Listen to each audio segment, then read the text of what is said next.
This is the Wheel of Time Spoilers podcast. Your hosts are Seth Jacobson and Patrick Heiler. We ready to break into this, Seth? I think so, Patrick.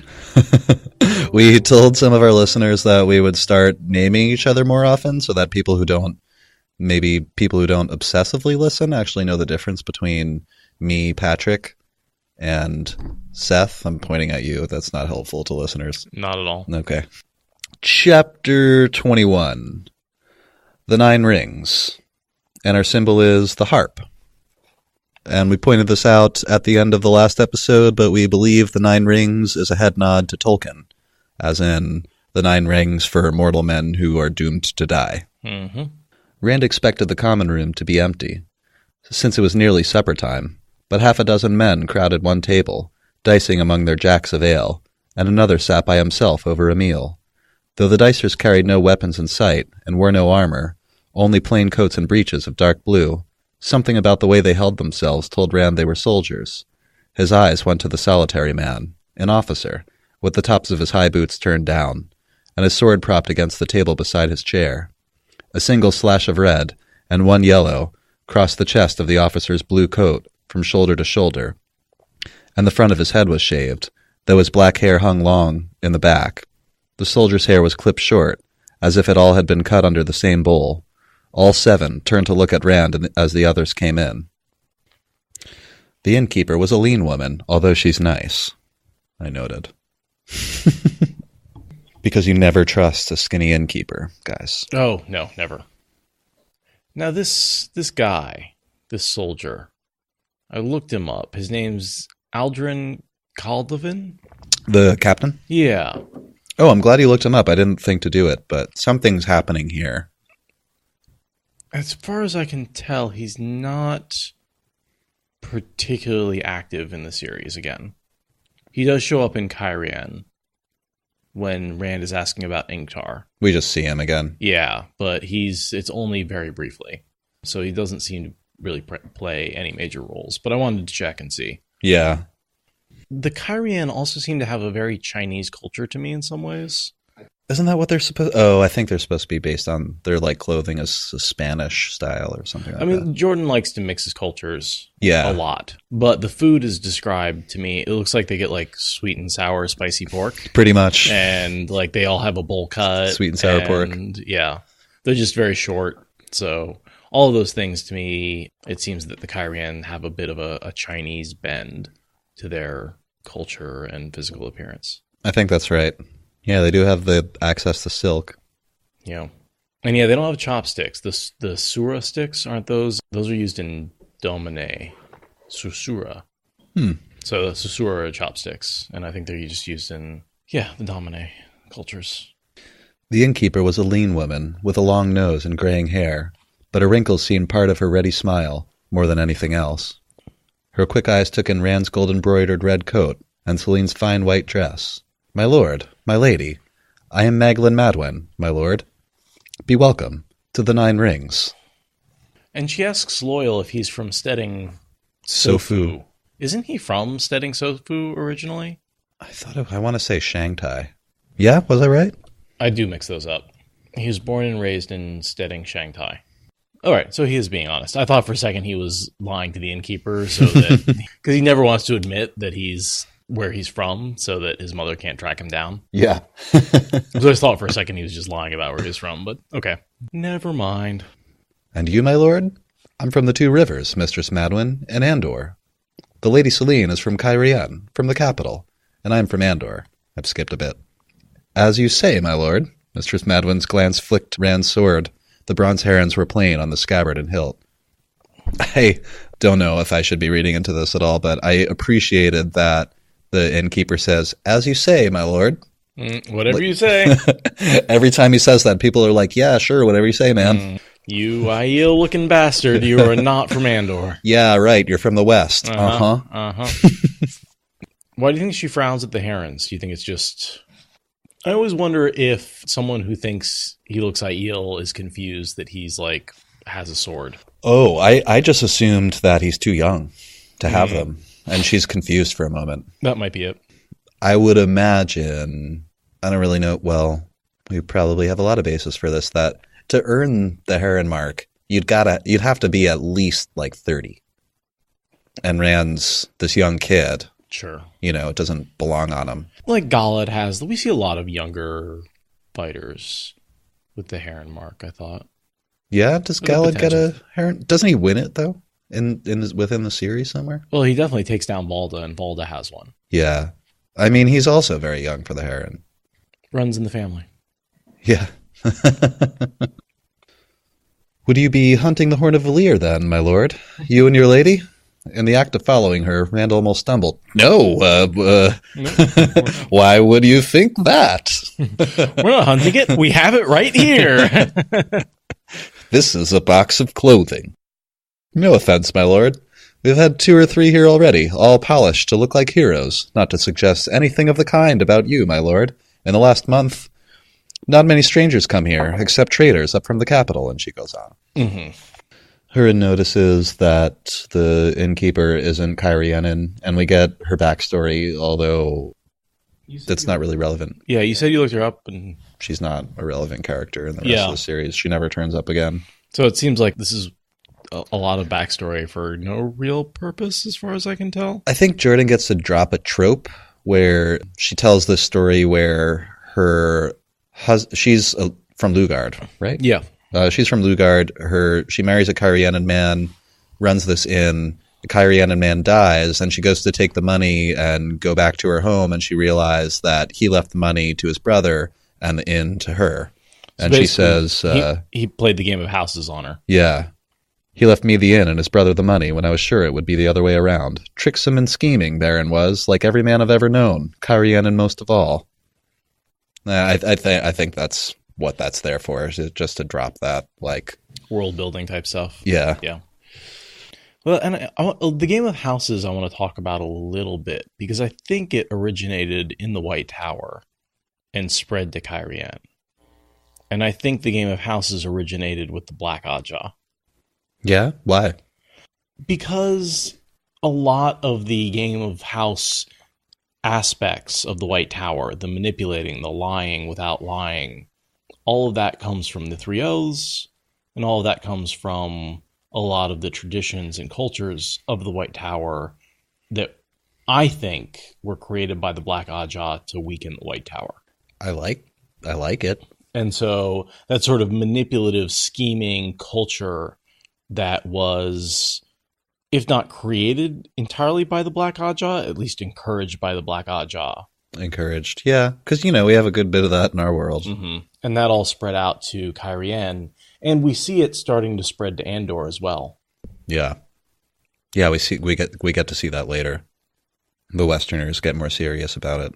Mm-hmm. We get a bit of food here, which, again, this sounds like sweet and sour, what is it, chicken or something? Yeah. They spice their food oddly, Cairhienin do. Lord Rand, but for all that, it's not bad. Loial eats 2 plates. Rand loves it. The Innkeeper tells another little story that she lost her house musician because he married a local farm girl. And she says, I couldn't help noticing what looks like a flute case sticking out of your man's bundle.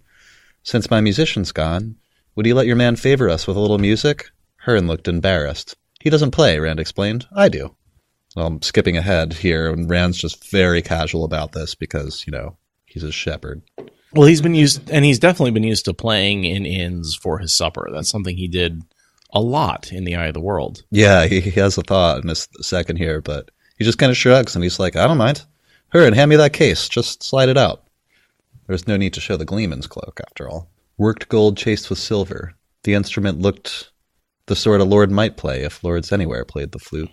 Which I always thought was interesting, that he was never they never tried to rob him when he was on the road with Matt. No one tried to take the flute from him.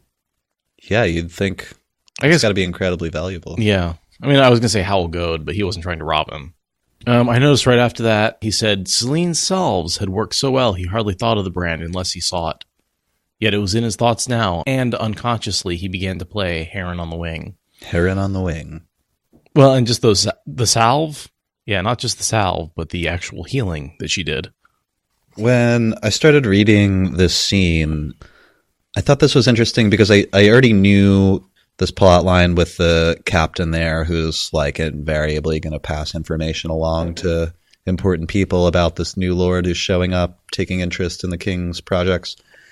The first song he plays, it's very strange that a lord would walk into a inn, a lowly inn even, in Cairhien, and play a flute. That's strange all by itself. But the first song he picks is Hurin on the Wing, this young boy with a heron-marked sword. Yeah. Don't know. Just saying that this other youngish lordling in the room might be saying, like, what is he trying to say to me? Oh, I mean, he's definitely wondering what's going on, because this guy stopped and took an interest in his project. Yeah. Walked into the inn he was sitting in. And now he plays the song. Yeah. How very strange to make a spectacle of himself and now play a song about a heron. Yeah. I mean, the conversation is definitely really interesting here in a second. And yeah, of course, Rand has no idea what he's doing, but I thought that might have actually communicated something right there. Hurin bobbed his head to the tune, and Loial beat time on the table with a thick finger. Selene looked at Rand as if wondering what he was. I'm not a lord, my lady, Rand thinks. I'm a shepherd, and I play the flute in common rooms. And then he goes on to play a bunch of like really common songs for the common folk. Yeah, and there's a whole long list here, but it gets the common soldiers into it, and they're singing at the end, and they're all having a good time, which we know is something that Rand's good at. Yeah, he's a decent. I mean, he's been trained by the best gleeman in the world, The very best, as he would tell you himself. Any significance to this song here? Riding down to the river Iridel? Irilel. No, it seems like Rand knows this song as it's called Goodman Prickett's Pipe. Mm-hmm.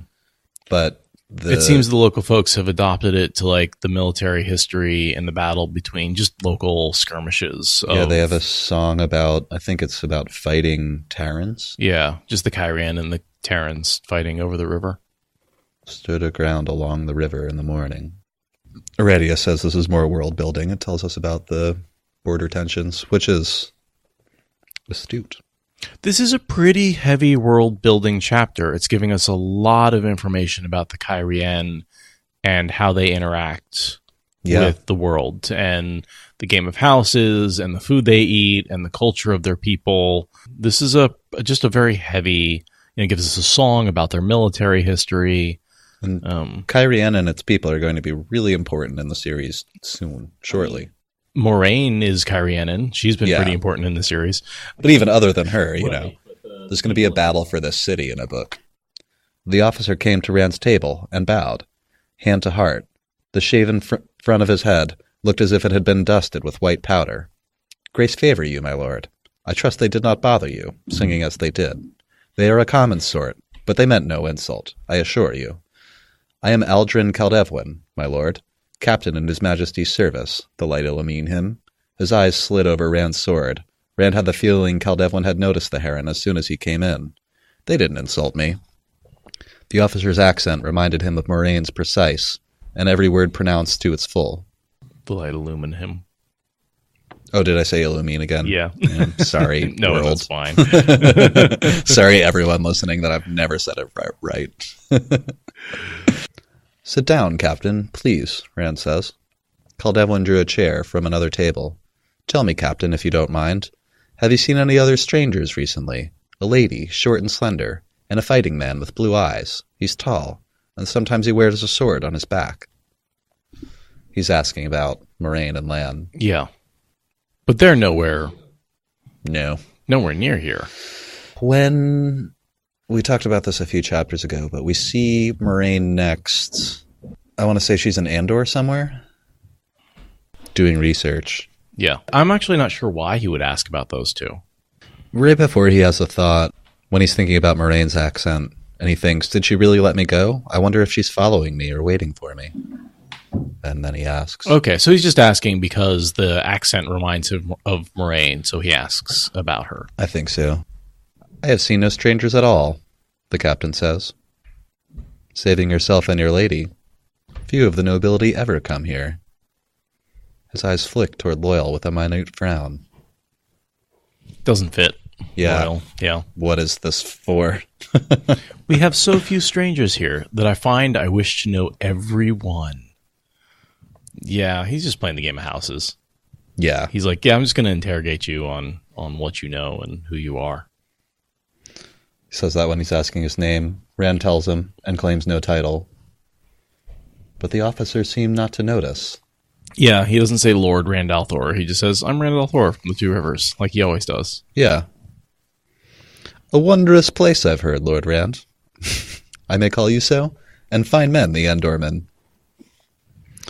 No Cairhienin has ever worn a Blade Master sword so young as you. I met some Endormen once, the Captain General of the Queen's Guards among them. I do not remember his name. An embarrassment. Perhaps you could favor me with it.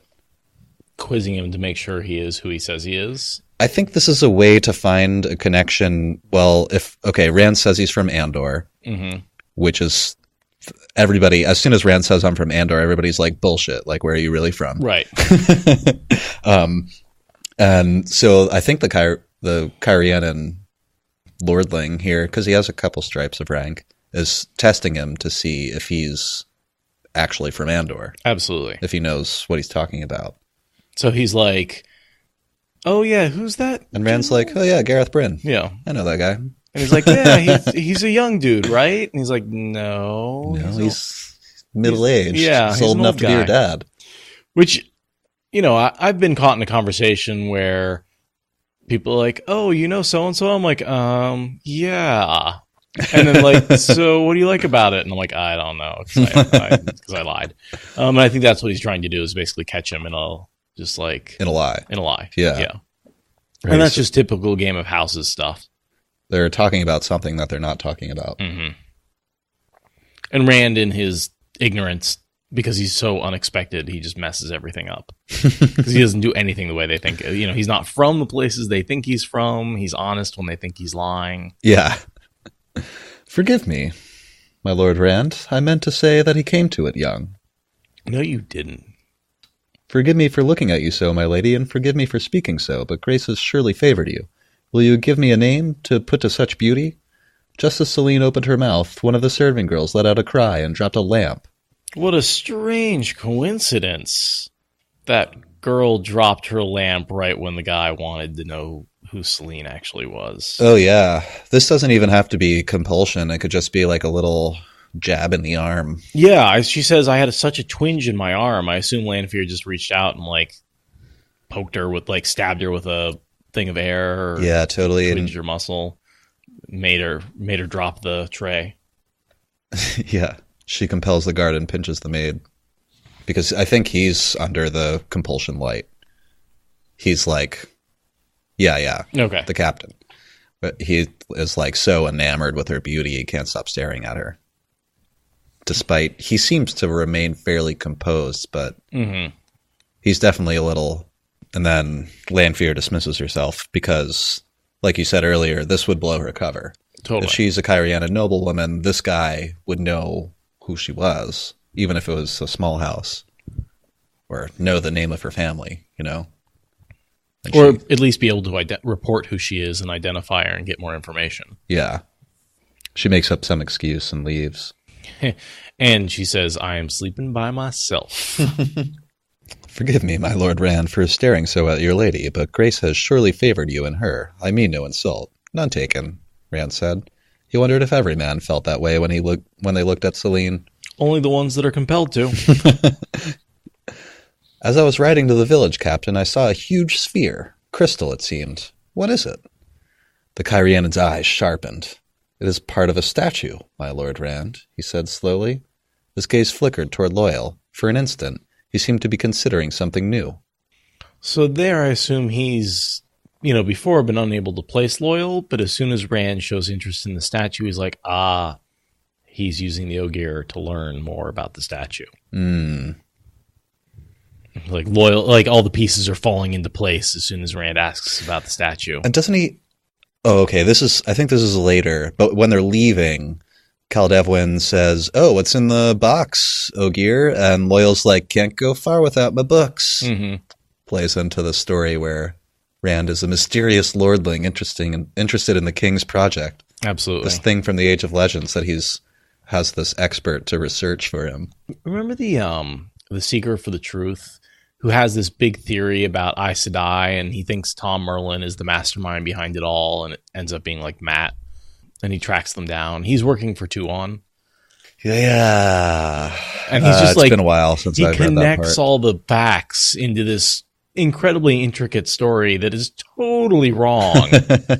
And that's sort of a similar thing that's going on here with the Cairhien, where they're like looking at all the facts and making up this story that really has no basis in reality. Yeah.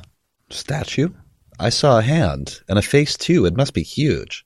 It is, my Lord Rand, and old. Caldevwin paused. From the Age of Legends, so I am told. And Rand sort of makes the connection that means, that's when the One Power had something to do with everything, and he realizes that something happened to him to do with the One Power. The Age of Legends, Loial said. Yes, it must be.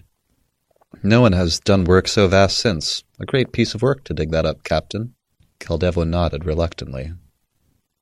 And then he kind of tells a story about what he's doing there and what his job is, and the guards, it feels like he's deflecting.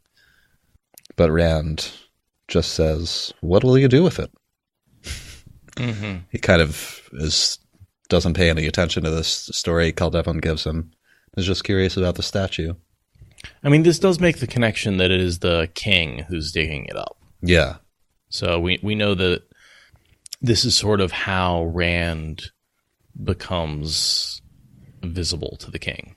Right. He sort of is interested in his project, and that gets back to him. Ogier himself has ordered that it be taken to the capital. Loial blinked. A very great piece of work, that. I am not sure how something that big could be moved so far. His Majesty has ordered it, Caldevwin said sharply. It will be set up outside the city, a monument to the greatness of Cairhien and of House Riotin. Ogier are not the only ones who know how to move stone. Which is a little rude. Yeah. Which he does. He apologizes. He's like, I'm sorry, that was rude. It's almost English. Yeah. Just to insult you and then apologize for insulting you. Or to take over your country and then apologize for taking over your country. Oh, sorry. Have it back. Yeah. We're just going to draw some lines on a map, and here you go. He's quizzing them on what their plans are. The captain is. Yeah. And they're saying, yeah, we're heading to Cairhien in the morning. And so he says, oh, good. You won't mind if my troop of soldiers accompanies you then, will you? Oh, yeah, we'll go together. It'll be fun. It's like, you're not prisoners. We're just going in the same direction. That's all. You won't mind if they ride in your company. And Rand's just like, oh, good, there's fucking Trollocs out there. Yeah, that's great. Thanks, man. He put it to a question, but as if acceptance were a foregone conclusion. If you'll excuse me, my Lord Rand, I must be up early. Until the morning, then. Grace favor you. He bowed to Rand, nodded to Loial, and left, ignoring Hurin. Well, he's just a commoner. Yeah. I have your lady settled, my lord, the innkeeper says. And then she, I thought, gives him an adorable piece of advice. For 23 years, Baron Medwyn and I were arguing when we weren't kissing, so to speak. That's by way of saying I have some experience. Right now, you're thinking your lady never wants to see you again, but it's my way of thinking that if you tap on her door tonight, she'll be taking you in, smile, and say it was your fault, whether it was or not. I thank you for your suggestion, Mistress Madwyn. I think Lanfear's gone already. I assumed that, the reason she gets her own room is so that she could just travel out. Right. And she didn't want to stay there anyway, so she just walked in, closed the door. As soon as the woman settled her in, she, shut the door and closed it. Yeah. And opened a gateway and was like, peace out. Now, it does say her horse is gone the next morning, so she must have gotten the horse. So maybe she waited a little while, went down, got the horse, opened the gateway down there, and left. Yeah, she could have been compelled also to make her go down there and say something. Oh, yeah, sure. And we see that happening a lot with the Forsaken, where, they just make up false memories. Yeah. If I had watched that scene between Rand and Selene there, I would have just assumed, they're a couple and they're annoyed with each other right now. Sure. Well, it's not a strange occurrence, you know? No.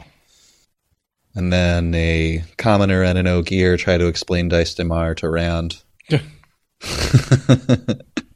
Which is, you know, they do a pretty good job. Yeah, this is just a standard information dump on the fact that everything you say in the Great Game means something else, whether you want it to or not. It isn't a game at all, Rand, Loial said from his bed. I don't know much about it. Ogier don't do such things, but I have heard of it. Cairhienin play it more than most, although all Southerners do. Implying that the Borderlanders don't do this. No. They've got too much to deal with just not dying. Yeah. They don't worry about politics as much. The Lady Selene, Lord Rand, she'll know better than me or the Builder about Daes Dae'mar. You can ask her in the morning. But in the morning, Selene was gone.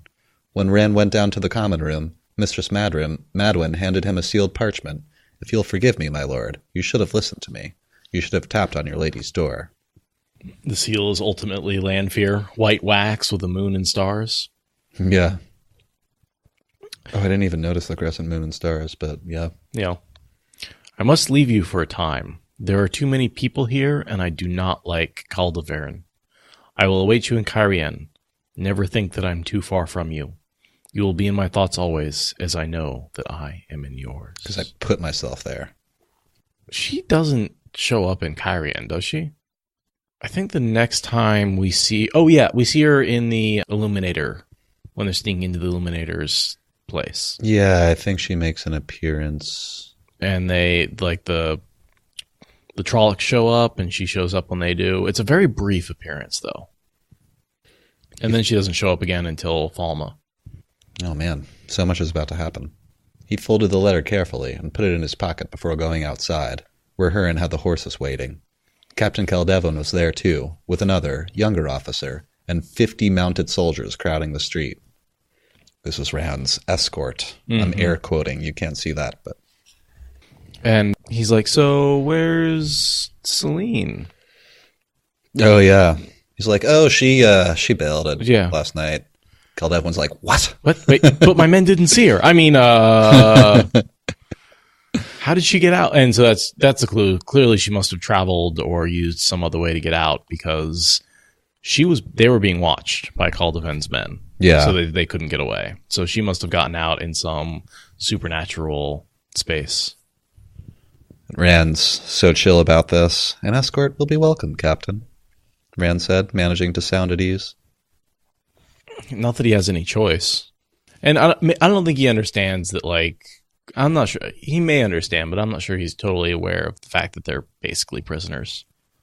No, he just looks like he's cool as a cucumber right now. Not even worried about it. He had the inn watched, Lord Rand, Hurin whispered. The Lady Selene must have gotten past them unseen somehow. Somehow.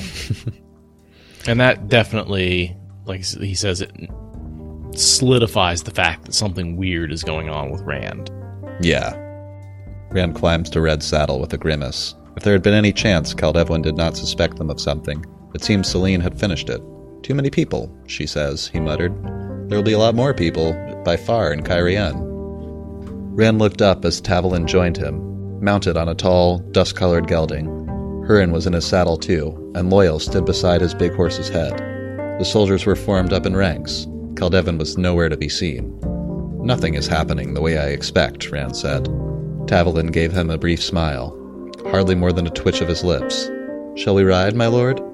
The strange procession headed for the hard-packed road that headed to the city of Cairhien. End of the Rand and Selene chapters. And I just feel like I should point out, nothing is happening as I expect, Moraine muttered. It's the beginning of chapter 22.